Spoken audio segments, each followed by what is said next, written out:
जय हिंद साथियों। मैंने पिछला वीडियो डाला था फाइनेंस मैनेजमेंट थॉट के ऊपर और इस वीडियो को बहुत ही लाइक मिला है। इस विचार को बहुत सारे लोगों ने सराहा है, पूरे देश से और विदेश से भी। इस वीडियो को सुनने के बाद मुझे एक कॉल आता है कनाडा से।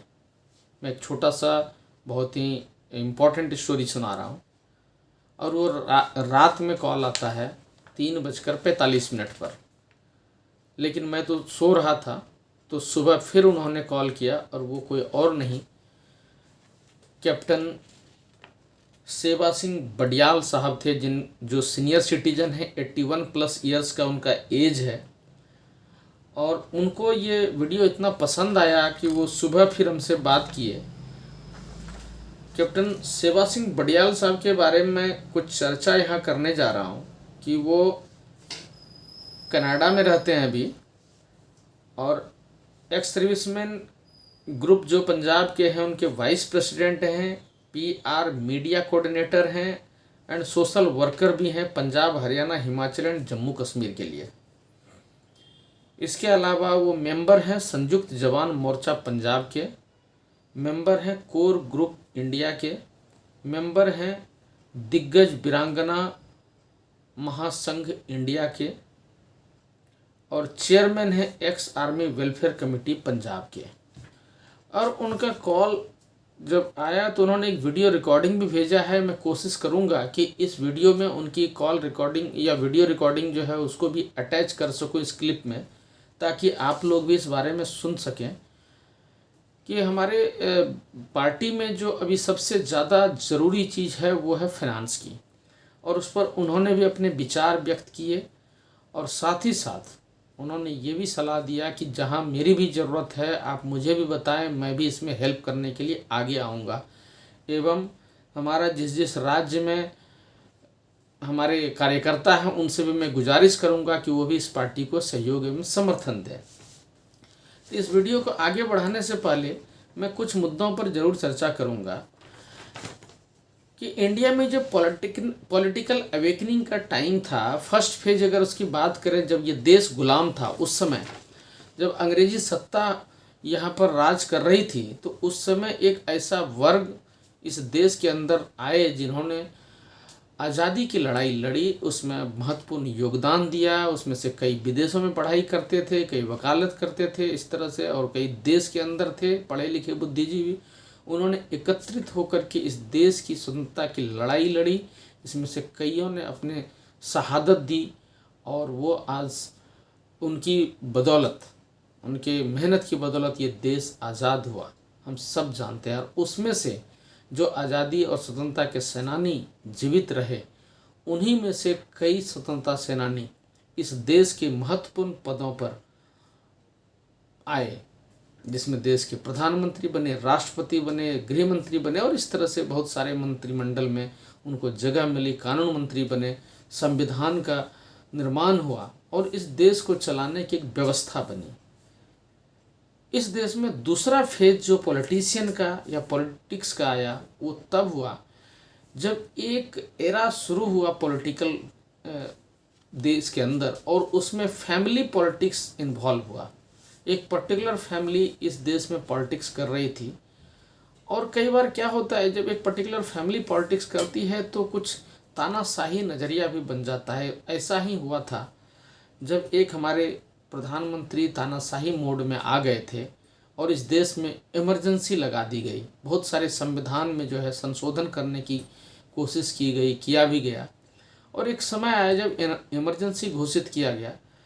और जब ऐसा कंडीशन आया था तो उस समय एक व्यक्ति, वो भी 75 साल 70 साल के एज का व्यक्ति, उठ खड़ा हुए और उन्होंने एक मूवमेंट शुरू किया जिसका नाम जयप्रकाश नारायण था, जिनको JP के नाम से विश्व प्रसिद्ध है।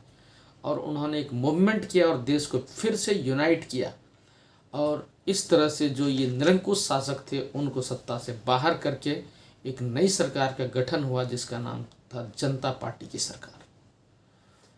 इस तरह से एक नए अध्याय की शुरुआत हुई भारतीय पॉलिटिक्स में। अगर बात करें वर्तमान में जो दौर चल रहा है भारतीय पॉलिटिक्स में, उसमें वो समूह, एक तो ऐसा समूह काम कर रहा है जो जनसंघ से निकल कर के आए हैं, जिसकी आइडियोलॉजी आरएसएस, राष्ट्रीय स्वयं सेवक संघ की आइडियोलॉजी है, और दूसरी तरफ जो जेपी मूवमेंट से निकले हुए लीडर्स हैं वो सत्ता में काबिज हैं। एक कॉम्बिनेशन इस तरह से चल रहा है। लेकिन ये दोनों जो ग्रुप है जो वर्तमान सत्ता में हैं, चाहे देश की केंद्रीय सत्ता हो चाहे राज्य की सत्ता हो, इनका राजनीति या देश की जो आज़ादी थी उससे उसमें ये लोग शरीक नहीं थे कोई भी, और इसलिए इन्हें आज़ादी का सही मायने शायद समझ में नहीं आ रहा हो।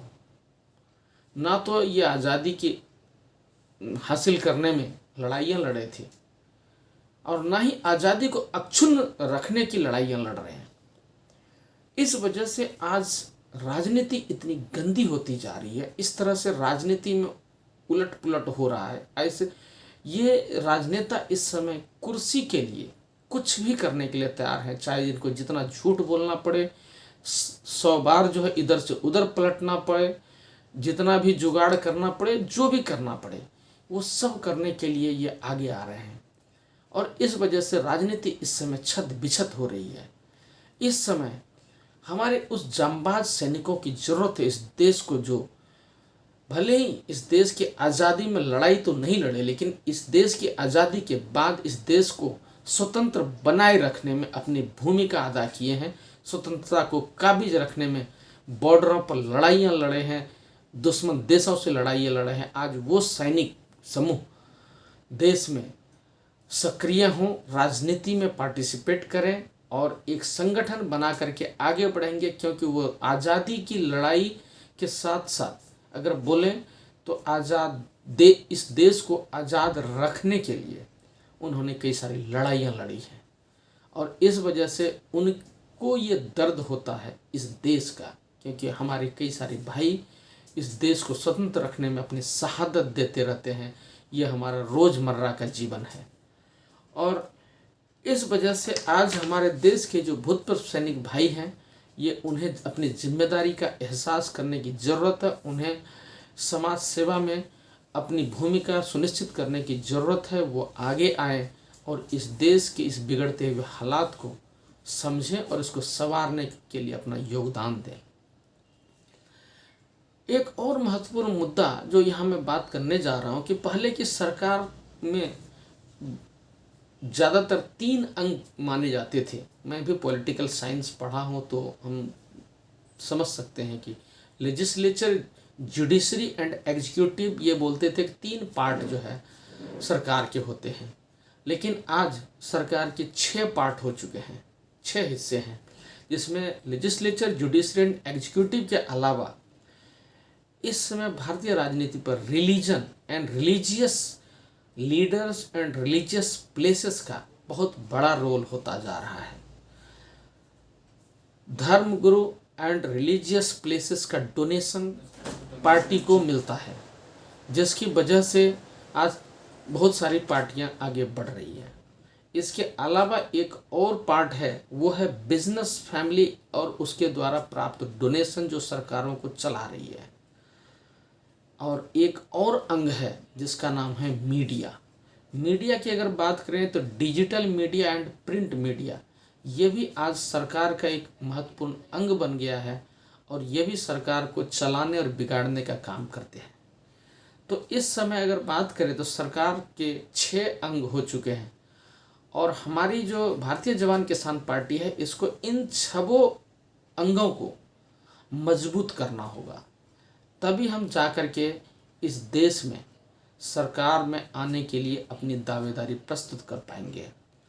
और इसके लिए हमारी पार्टी के जो प्रमुख कार्यकर्ता हैं, प्रमुख पदाधिकारी हैं, वो इस बात का संज्ञान लें कि इसको किस तरह से अपनी पार्टी के अंदर इम्प्लीमेंट कराया जाए और आगे बढ़ाया जाए।